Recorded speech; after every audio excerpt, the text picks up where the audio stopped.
Assalamualaikum warahmatullahi wabarakatuh. Perkenalkan, nama saya Sawa Amir dengan NIM 2502031 dari kelas TI 1A dengan mata kuliah Sistem Operasi. Di sini saya akan presentasikan tentang sistem operasi Kali Linux.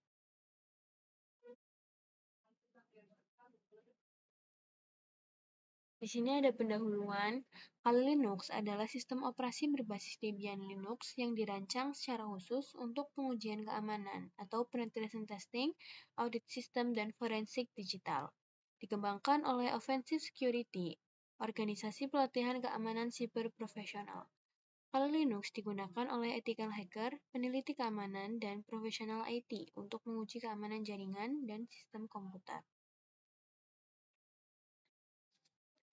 Sejarah dari Kali Linux yaitu awalnya Kali Linux dikenal dengan nama Backtrack Linux, dibuat oleh Matty Aharon dan Max Moser pada tahun 2006. Backtrack merupakan sistem operasi berbasis Ubuntu, berisi kumpulan tools untuk uji penetrasi dan keamanan jaringan. Karena kebutuhan sistem yang lebih stabil, pada tahun 2013 proyek ini dikembangkan ulang menjadi Kali Linux dengan basis Debian. Backtrack dibuat dari penggabungan dua distribusi Linux sebelumnya, yaitu WAX dan Auditor Security Collection, yang keduanya sama-sama digunakan untuk pengujian keamanan jaringan atau penetration testing. Tujuan dari Backtrack adalah menyediakan satu sistem operasi yang berisi semua alat hacking dan forensik digital dalam suatu paket.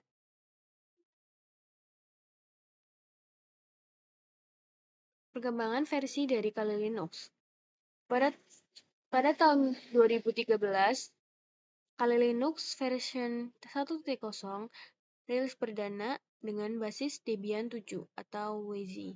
Pada tahun 2015, yaitu Kali Linux version 2.0 atau bisa disebut dengan SANA, itu antarmuka dan sistem diperbarui besar-besaran. Pada tahun 2019, Kali Linux Ruling Release, yaitu pembaruan bergulir atau ruling seperti Arch Linux. Pada tahun 2020, yaitu mode non-root atau default demi keamanan dan penggunaan default bukan root. Pada tahun 2022 sampai 2025, yaitu version terbaru terus dikembangkan, yaitu dukungan untuk ARM, mobile, cloud, and WSL atau Windows Subsystem for Linux.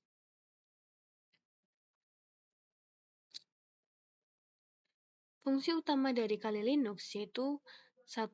Penetration testing, yaitu melakukan pengujian keamanan sistem dan jaringan untuk menemukan celah atau kelemahan. Yang kedua ada security auditing, yaitu mengevaluasi dan memeriksa tingkat keamanan infrastruktur IT suatu organisasi. Yang ketiga itu ada digital forensik, yaitu menganalisis data dan bukti digital setelah terjadinya insiden keamanan. Yang keempat itu network monitoring, yaitu memantau lalu lintas jaringan untuk mendeteksi aktivitas mencurigakan. Yang kelima ada vulnerability assessment, yaitu mengidentifikasi dan memverifikasi potensi kerentanan dalam sistem. Yang keenam yaitu ada wireless security testing, menguji dan mengamankan jaringan Wi-Fi dari potensi serangan. Fitur utama dari Kali Linux yaitu ada open source dan gratis, bebas digunakan dan dimodifikasi oleh siapapun. Ribuan tools, atau keamanan lebih dari 600 alat keamanan siap pakai. Ada multi-platform support, yaitu dapat dijalankan di berbagai perangkat. Ada ruling release system, yaitu pembaruan terus-menerus tanpa install ulang. Ada customizable ISO, yaitu dapat dibuat versi khusus sesuai kebutuhan pengguna. Live boot and persistence mode bisa dijalankan tanpa instalasi, dukungan multibahasa, itu termasuk bahasa Indonesia, keamanan tinggi, dan privilege management, sistem keamanan ketat untuk penggunaan profesional.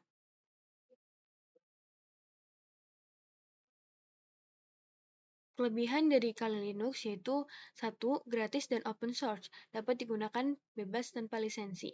Yang kedua ada lengkap dengan tools keamanan, lebih dari 600 tools profesional sudah tersedia. Yang ketiga itu ada komunitas aktif dan dokumentasi lengkap, dukungan global untuk pengguna baru. Yang keempat ada stabil dan ringan, dapat berjalan pada spesifikasi perangkat menengah.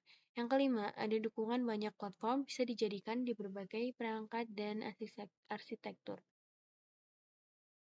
Kekurangan dari Kali Linux yaitu satu, tidak ramah pemula, memerlukan pemahaman sistem Linux dan command line. Yang kedua, kurang cocok untuk penggunaan harian, tidak ideal untuk kegiatan seperti mengetik, multimedia, dan lain-lain. Yang ketiga, akses root yang berisiko, kesalahan perintah dapat menyebabkan kerusakan sistem. Yang keempat, ada aplikasi umum, terbatas, tidak mendukung aplikasi populer seperti Microsoft Office. Yang kelima, ada potensi penyalahgunaan, harus digunakan untuk tujuan etis dan legal. Contoh penggunaan dari Kali Linux yaitu 1. Pengujian keamanan jaringan atau penetration testing digunakan untuk menguji kekuatan jaringan dan menemukan celah keamanan. Contoh alatnya yaitu Nmap, Metasploit, dan OpenVAS.